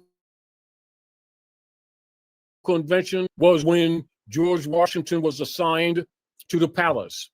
This is the reason why most of the people, even the people who are listening right now, don't know that George Washington was the 9th president. They think he was the first because they were miseducated. And it's just stuff as clear as that, whereas we can show you the documents and prove it. You know, I shared that, folks, and he was also melanated. The real George Washington was melanated. I shared that a good couple months back, and everybody laughed at me, but that's okay. It was truth then, and it's truth now, and it's not that I was the only one to share it. It's because I've been listening and following and reading and researching these narratives that he's talking about, which he's been doing for 30 plus years. Okay. Over the last 8 or 9 years, he has been very, very boisterous and helpful, not only to his people, the Moorish people, but to all people. It applies to all people. Remove your labels. When you remove your labels, you begin to know that these people, like Taj, are here to serve you the knowledge, help you find it, and help you apply it. We've been talking a long time about learning civics, true civics, right? The republic has no president; it has a head of state. You can't erase what the colonizers did when they took over. They took over when Lincoln was in office. Lincoln was also melanated, copper skinned, the real one, not the one they showed you in the history books, right?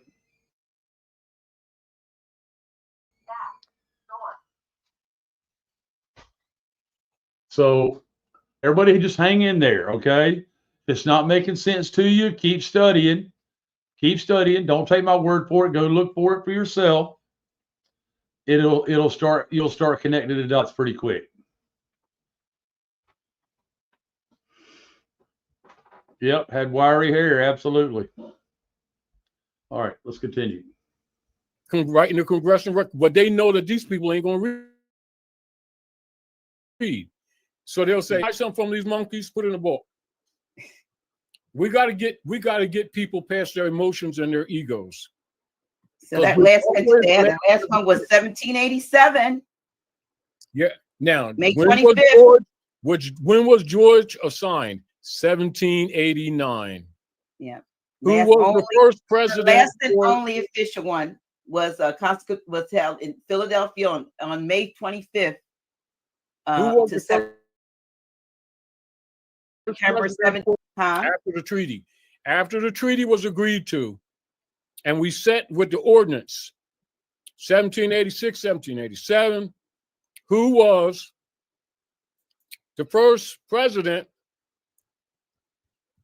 that and the only president to deal with the Great Seal, the only president that deal with the Great Seal. That's that pyramid that you see on the back of that note. John Hanson.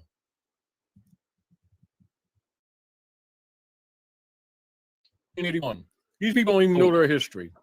Yep. Now you understand why in the treaty book, Dr. G, I put George Washington's letter to the Sultan. Yeah. And that letter is also in this book. That's why our people don't really get good books. You understand what I'm saying to you? They don't know they don't know the history here. Yeah, it is this. He was elected as the first president in the United States in Congress, and some of them, like you said, 1781 under the Articles of Confederation, which was our first government, our first federal government. Now let's go to Article 6 Constitution. It says what? All debts and contracts entered into before the adoption of this Constitution shall be binding against the United States. And then mentions the Confederation. So the Confederation is also the established law of the land. So see where our people haven't even been studying. So when in law, when they say Constitution, what are they talking? Articles of Confederation, the treaty that supersedes it, and the present day Constitution, all act together, which includes also the organic Declaration of Independence. All of them is looked at as one document. That's why people keep getting trapped and taken advantage of. Then Europeans say, well, you all are imbeciles, so pay me and I'll speak for you. You just shut up and let me represent you. Then as soon as they get frustrated and say something, then the magistrate say, shut the fuck up. I'm gonna lock you up. But judge, he don't know. You better shut up. And they charge him with contempt. Oh, they're racist. No, because once you hire one of those Sadducees, you've already sold yourself to the court. And this is back for those who have your law books. Go look up leave in the law book and see what it says. And it'll amaze you. Once you hire a lawyer, you've given them jurisdiction because he's an officer of the court. He ain't presenting for you. He presents for the court because it's all run from Fleet Street, England. There you go. Have a good night. Love you all. Listen, Grand Chief, thank you so much. I want to put up. Yeah, I want to, so y'all get ready to go. But just to remind you that, let me take this down. Y'all see that up there? Go to vitalhealthbot.com. And if you got some health problems or concerns, just put in there what you're dealing with and you'll get a free analysis of what you need. It's free. It's free. And then if you really want something, you can call me and I can direct you to my site. But we have some awesome herbal products in the spirit of our late doctor, Dr. Sabi, those kinds of herbs, but very, very affordable. Spot right here is really, really great for DM me your name and your number.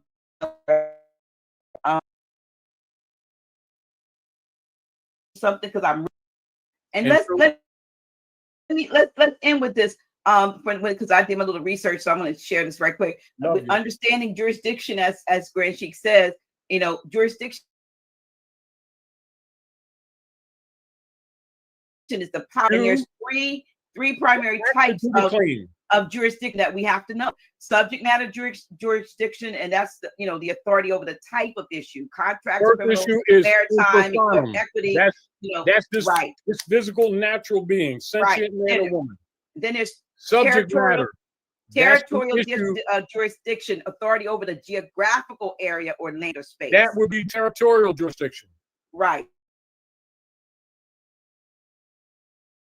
The person. That's first.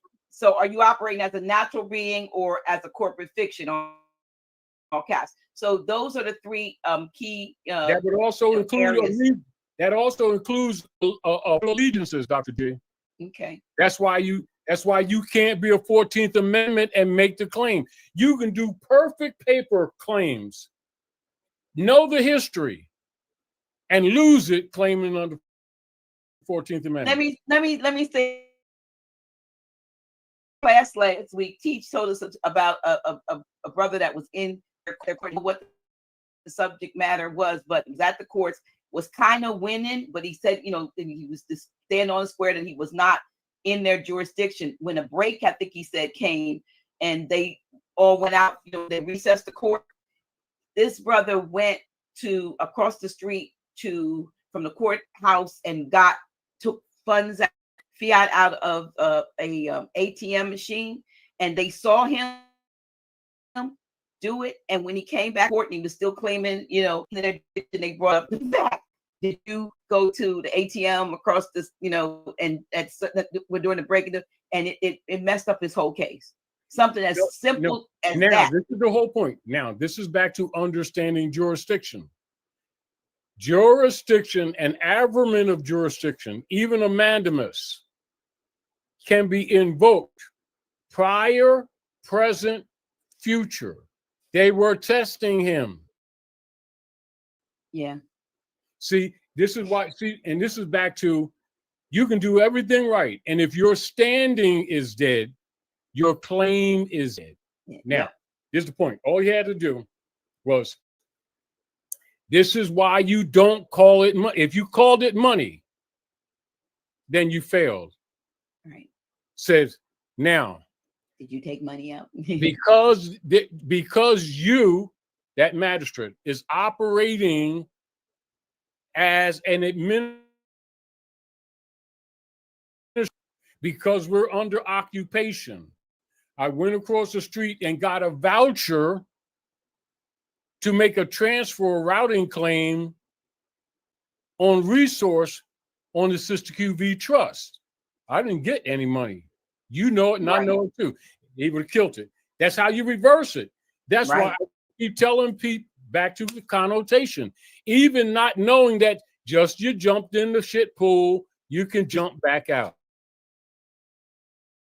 You might need some perfume, but you can jump back out the shit pool. Okay, y'all. We going for real now. Grand Sheik, thank you. I love you, and I appreciate you, and I know.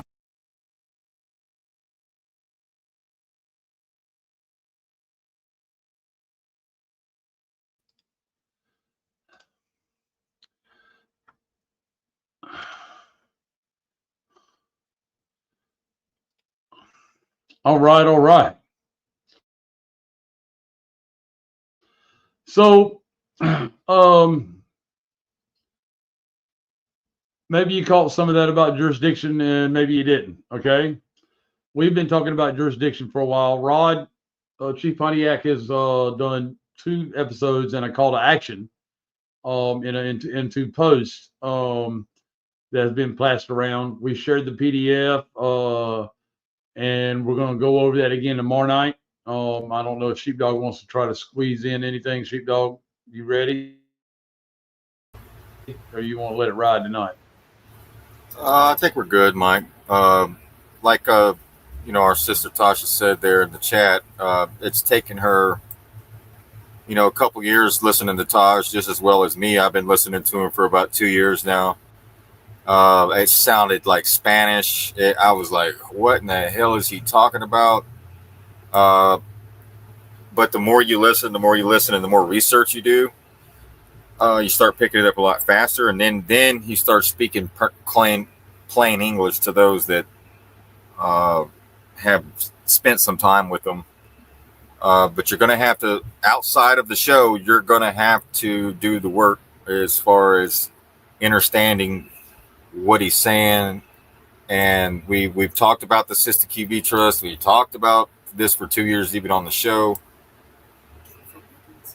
You can get the Forbidden Civics book if you want, but you're going to have to learn civics because that's what they don't teach. If you're a school teacher out there, homeschool teacher, be good to get your kids back into civics is what they, something other than what they have right now, which is all bullshit. But yeah, it sounds like Spanish until you start picking it up and hearing it more and more, and you start listening. So it's not something you're going to learn. Yeah, it's not something you're going to learn. Homeschoolers, you also need the book. You also need the book, The Lies My Teacher Told Me. Right. She only told those lies. I think that's the name of it, or close to it. Most of the teachers just teach out of the books. Absolutely. We're not blaming. Yeah, we're not blaming the teachers, right? Yeah. But and there's plenty more books that we've shared on this show to help. But like you said, look into the 14th Amendment. If you're calling money fiat money, then you're already screwing yourself behind the curve. But it's not something you can learn overnight. It's something that you have to take little bites of. It's a big ass hamburger, but it's really not when you get the basics. When you start, it really isn't. No, the basic fundamentals. Yeah, you could go huge with the basic fundamentals. But Taj has videos not only on Dr. G's channel, The House of the Reawakening Minds, but he also has some on other channels, and they date back 10 15 years or more. He's been doing this for 50 years. So to him, it's like he talks loud because he's passionate about what he talks about. He's enthusiastic. Some people were saying he's kind of talk loud, whatever, but he's just passionate about what he's saying. He's trying to like get through to people. He's like, you know, trying to wake people up, and it's kind of hard when people don't do the work. But it's really nothing to get overwhelmed with. But again, it's just it takes work. It's all about knowing who you are. Yeah. Right. Is important, and the history, the true history, and you have to forget everything they told you and re-educate yourself. It's almost like returning back to the Father as a child. Same thing with the script and the scripture, but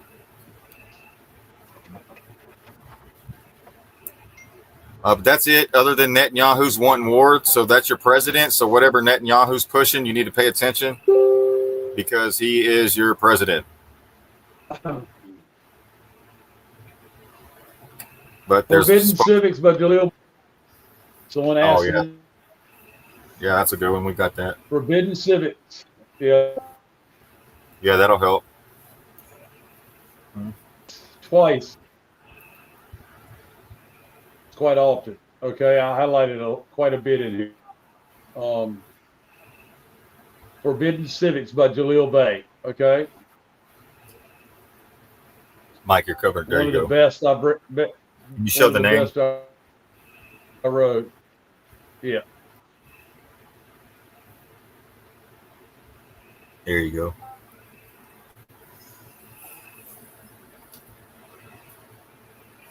Yeah, so we got to re-educate ourselves. All right. Yes. And it's not going to be as hard as it once thought to be, folks, because the energy shift is also opening the ether up for you to get answers from the ether as well. Okay, that's why grounding and reconnecting with nature is so important. It is so important. Meditation, prayer, all of it. It's all about going within. Okay, getting in your God seat. Knowing how to command what it is you want out of this life that you're living. Okay? You are living it first and foremost in spirit. That's part of the key to understanding. You are living it first and foremost in spirit. The spirit became before the flesh and blood. The spirit came before the flesh and blood.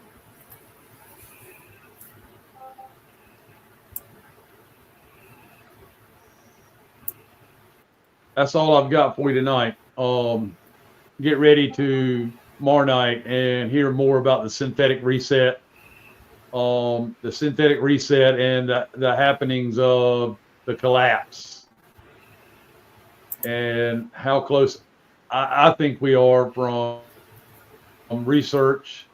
I'm not going to give you a date by no means, but there's definitely research out there, not only by us here, but by others as well that can put it pretty close.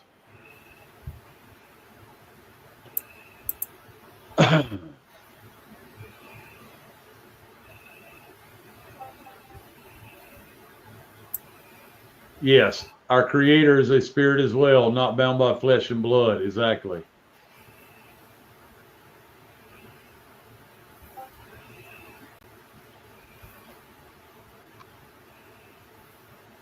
I put the name of the. Love you all. Hope you have a great night. Go ahead, Sheepdog. Oh, because everybody's asking what it is. I don't know if you read that in the chat as far as the name of the book. It's on the screen right there. And we posted it in the Linda's chat. got it over. Yeah. Mrs. Sheepdog just hit it in Telegram, and she's posted it in the other chats as well. So Mrs. Sheepdog, thank you so much. I know you don't feel like it, but she's always very, very supportive, loving, and caring of the people in this group, and of us, me and her husband, even if we get put in the doghouse by her several times a week. Yeah, I'm always I'm always grounding over here. I'm always grounded. I'm always doing a lot of grounding. Right. I want to thank the teachers out there that have it's not your fault. This is the way the system was done, so don't take it personally or anything. But it takes a special person to be able to teach a bunch of handle the children and stuff like that. And I know it was in your heart, and your heart was in it for the right, but we just got to correct course somehow. And but love you all. See you tomorrow night. It's barely Absolutely. Monday. Feels like 2 days. Feels like it's been a week already. Right. We started Saturday though. Love you all. All right. Yeah, we did.